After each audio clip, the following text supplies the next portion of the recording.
Friends, మనం ఈ వీడియోలో మన సబ్ కాన్షియస్ మైండ్ చేయు అద్భుతాలను డాక్టర్ జోసెఫ్ మర్ఫీ వ్రాసిన ప్రఖ్యాతిగాంచిన the power of subconscious mind అనే పుస్తకం నుండి ఆధర్ వివరించిన నిజంగా జరిగిన సబ్ కాన్షియస్ మైండ్ పవర్ చేసిన అద్భుతాలను కొన్ని ఉదాహరణలతో తెలుసుకుందాము. ఈ వీడియో మీకు తప్పనిసరిగా నచ్చుతుందనడంలో నాకేమాత్రం సందేహం లేదు. దయచేసి ఈ వీడియోని స్కిప్ చేయకుండా చివరి వరకు విని మీ యొక్క సబ్ కాన్షియస్ మైండ్ పవర్ ను మేల్కొనుటకు ప్రయత్నం చేయగలరని ఆశిస్తున్నాను. విజయం అంటే ఏమిటి? విజయం అంటే మరేదో కాదు, ఎవరైనా తన జీవితంలో విజయం సాధించడమే, అనగా అనుకున్న పని సాధించుటయే. ఈ భూమి మీదకు ఒక ప్రయాణికునిలాగా వచ్చిన మనం ఎక్కువ కాలం శాంతి సౌభాగ్యంతో సుఖంగా ఆనందంగా బ్రతకడమే విజయమంటే. జీవితంలో నిజాయితీగా భద్రతతో శాంతి సామరస్యం సంతోషం అనే విషయాలు జీవితంలో ఎంతో అపురూపమైనవి. ఇవి అంత సులభంగా దొరకవు. ఇవన్నీ మనిషి యొక్క మరియు ఆత్మ యొక్క సత్యపు లోతుల్లో నుంచి వస్తాయి. ధ్యానం ద్వారా వీటిని అనగా ఈ నిధులను మన సబ్ కాన్షియస్ మైండ్ లోనికి రప్పించుకొనవచ్చును. పురుగులు లేదా తుప్పు తినివేయకుండా, కన్నం వేసి దొంగలు దోచుకోకుండా ఉండే నిజమైన చోటు ఆ సబ్ కాన్షియస్ మైండ్ మాత్రమే. విజయానికి 3 మెట్లు.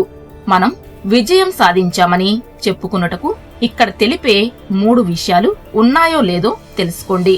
ముందుగా 1వ మెట్టు, మీకు ఏ పని చేయడం ఇష్టమో తెలుసుకుని ఆ పనిని ప్రేమించి పూర్తి చేయండి. ఎవరైనా ఏ పనినైనా ఇష్టం లేకుండా చేస్తే దాని నుంచి వచ్చే విజయాన్ని మనం ఆస్వాదించలేము కదా. ఎవరైనా ఒక MBBS డిగ్రీ సాధించి సర్టిఫికెట్ ను గోడకు తగిలించినంత మాత్రాన ఉపయోగం ఏముంటుంది? డాక్టర్కు రోగుల మీద ఆసక్తి ఉండాలి. నాకు ఏమీ తెలియదు, నేను మొదటి స్టెప్పే వేయలేదని నిరాశపడవద్దు. నా సబ్ కాన్షియస్ మైండ్ లో అంతులేని జ్ఞానం నా యొక్క స్థానం ఏమిటో ఈ వైద్యంలో నాకు చూపిస్తుంది అని ప్రార్థన చేయండి. 2వ మెట్టు, మీ అందరిలోకి ఎవరైతే గొప్పవాడో అతన్ని మీ యొక్క సేవకుడిగా స్వీకరించండి. ఏదో విధంగా బ్రతుకు వెళ్లదీయడం అనేది నిజమైన విజయం కాదు. మన ఆశయాలు గొప్పగా పరోపకారిగా ఫలితాలు ఆశించకుండా పనిచేస్తూ పోవాలి. 3వ మెట్టు, మీరు చెయ్యాలనుకున్న పని మీ ఒక్కరికే విజయం అందించేదిగా ఉండకూడదని తెలుసుకోండి. నిస్వార్థంగా ఉండాలి. మానవాళి అందరికీ ఉపయోగపడేదిగా ఉండాలి. మీరు అందరికీ పనికి వచ్చే ఫలితాలు పొందితేనే పరిపూర్ణత సాధించినట్లు. ఒకవేళ మీరు అడ్డదారుల ద్వారా మీకు ఉపయోగపడే పనిని మాత్రమే చేస్తే అది మీకు పరిమితమైన విజయాన్ని మాత్రమే ఇచ్చి అనవసర టెన్షన్లు అనారోగ్యాన్ని కల్పిస్తుంది. ఒక మామూలు వ్యక్తి ఒక ఫేమస్ హాలీవుడ్ నటుడు అయ్యే కల ఎలా నిజం చేసుకున్నాడో ఇప్పుడు తెలుసుకుందాం.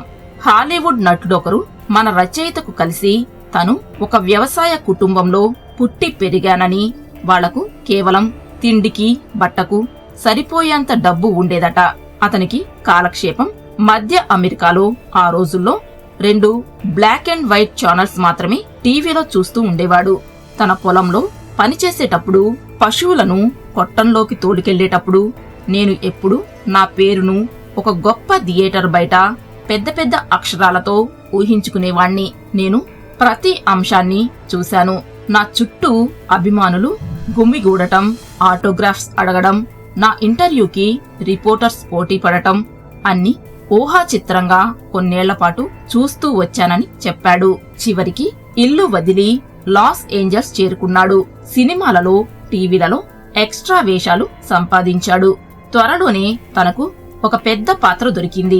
మొట్టమొదటి షో వేయబడిన రాత్రి కారులో థియేటర్కు వెళ్లినప్పుడు తను మూర్ఛపోయినంత పని అయిందట. అతని పేరు ఫ్లడ్ లైట్స్ వెలుతురులో కనిపించింది.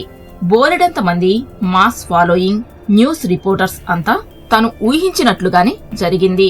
అతనింకా ఇలా అన్నాడు, పోషించుకుంటూ వచ్చిన ఊహల శక్తి విజయాన్ని చేకూర్చే విధానాన్ని మిగతా వారికన్నా నేను ఎంతో బాగా అర్థం చేసుకున్నాను. ఇదంతా సబ్ కాన్షియస్ మైండ్ వలననే జరిగింది. ఆమె కలలుగన్న ఫార్మసీ నిజమైంది. రచయితకు కొన్ని సంవత్సరాల క్రితం మేరీ ఎస్ అనే ఆమె పరిచయమైంది. ఆమె ఒక ఫార్మసీలో ప్రిస్క్రిప్షన్స్ రాసే ఉద్యోగం చేస్తుంది.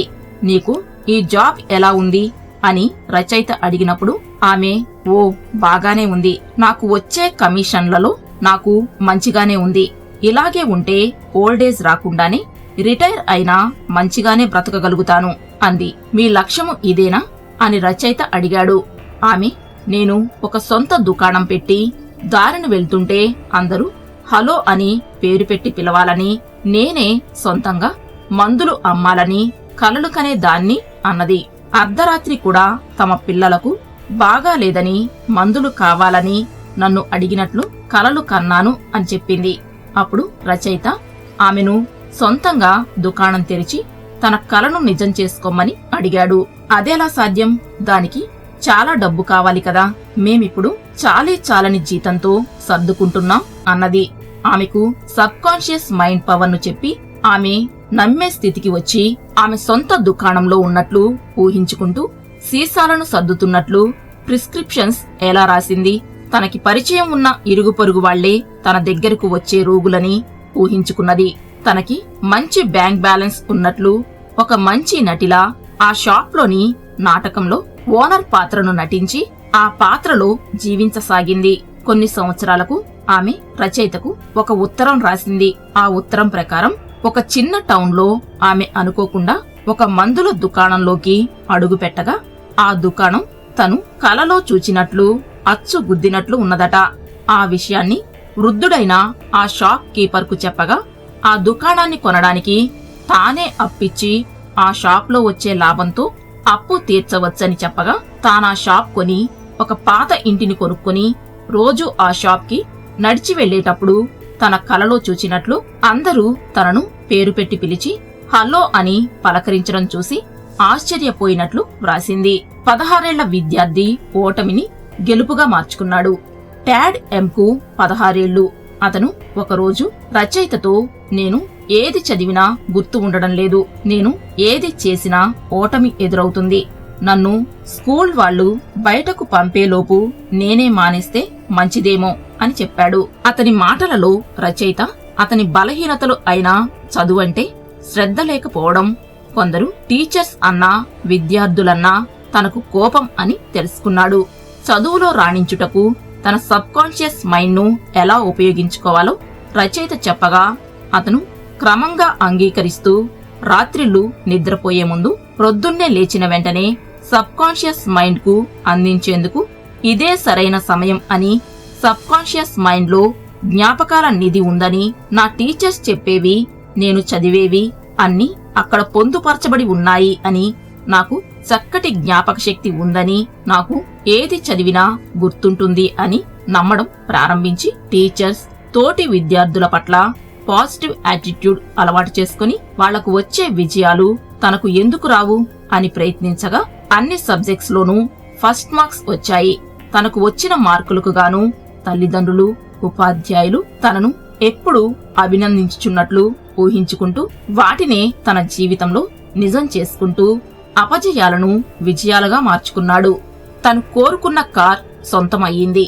మార్గరెట్ టీ అనే ఒక యంగ్ ఉమెన్ రెగ్యులర్ గా ఆథర్ ఉపన్యాసాలు వినడానికి వస్తుండేది. కాని ఆమె ఆ హాలుకు చేరడానికి 3 బస్సులు మారి 3 గంటల ప్రయాణం చేసి రావాల్సి వచ్చేది. ఆమె ఒకరోజు ఆథర్ ఒక కుర్రవాడు సబ్ కాన్షియస్ మైండ్ లో కార్ అవసరం అయిందని, అది తనకు దొరికిందని చెప్పడం విన్నది. ఆమె ఆథర్ చెప్పిన విధంగా చేసింది. ఆ పద్ధతులతో ఆమె ఏమి సాధించిందో ఒక ఉత్తరంలో వ్రాసింది. నేను ఒక వ్యక్తిగా ఎదగాలన్నా, మీ ఉపన్యాసాలకు రావాలన్నా కారు కావాలని, అది ఒక క్యాడిలాక్ కారే నాకు కావాలని ప్రయత్నించడానికి నిర్ణయించుకున్నాను. ఒక కారు నిజంగా కొంటే దాన్ని నడిపితే ఎలా ఉంటుందో అని ఒక్కొక్క స్టెప్ ఊహిస్తూ నేను షోరూంలోకి వెళ్లడం, నాకు నచ్చిన క్యాడిలాక్ కారును నడిపి చూసుకోవడం ఊహించాను. మరలా ఆ క్యాడిలాక్ కార్ నాదే అని ఊహించుకున్నాను. ఇలా 2 వారాలకు పైగా ఊహించుకున్నాను. పోయిన వారం నేను మీ స్పీచ్ వినడానికి క్యాడిలాక్ కారులో వచ్చాను. ఎలాగంటారా, ఇంగ్ వుడ్ లో ఉండే మా పెదనాన్న చనిపోతూ తన క్యాడిలాక్ కార్ ని తన ఎస్టేట్ ను మొత్తం నా పేరు మీద వ్రాశారు. ఇప్పటి వరకు మనం ఈ వీడియోలో సబ్ కాన్షియస్ మైండ్ లోకి ఆలోచనలను పంపే విధానం, మన బ్లూ ప్రింట్ ను సబ్ కాన్షియస్ మైండ్ ఎలా స్వీకరిస్తుందో అనే విషయాన్ని, సబ్ కాన్షియస్ మైండ్ చేసే అద్భుతాలు, విజయానికి అవసరమైన 3 మెట్లు, ఒక మామూలు వ్యక్తి ఫేమస్ నటునిగా ఎలా అయ్యాడు, ఒక ఫార్మసిస్ట్ ఆ షాప్ ఓనర్ గా ఎలా అయ్యిందని, ఒక సామాన్య విద్యార్థి ర్యాంకర్ గా ఎలా అయ్యాడో, ఒక అమ్మాయికి తాను కోరుకున్న క్యాడ్లాక్ కారుకు ఎలా ఓనర్ అయ్యిందో అనే విషయాలను తెలుసుకున్నాము. ఫ్రెండ్స్, ఈ వీడియో మీకు నచ్చినట్లయితే మా SVR పాజిటివ్ వైబ్స్ అనే యూట్యూబ్ ఛానల్ ను సబ్స్క్రైబ్ చేసుకుని మా వీడియోని లైక్ చేసి మీ ఫ్రెండ్స్ కి షేర్ చేయడం మర్చిపోకండి. Thank you for watching.